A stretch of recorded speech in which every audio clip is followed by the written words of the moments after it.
వరంగల్ జిల్లాలో అగ్ని ప్రమాదం చోటు చేసుకుంది. దుగ్గొండి మండలం వెంకటాపుర గ్రామంలో షార్ట్ సర్క్యూట్ కారణంగా ఓ ఇల్లు పూర్తిగా దగ్ధమైంది. మునుకుంట్ల వెంకటేశ్వర్లు ఇంటిలో విద్యుత్ తీగల్లో ఒక్కసారిగా షార్ట్ సర్క్యూట్ ఏర్పడటంతో మంటలు చెలరేగాయి.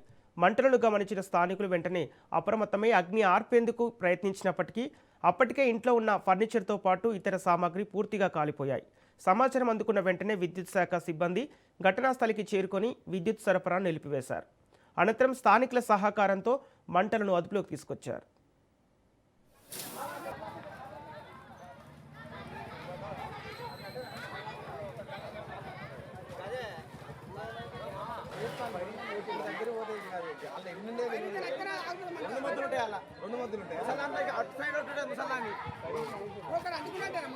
ఒకటి తక్కువ ఖాళీ అయిపోయింది.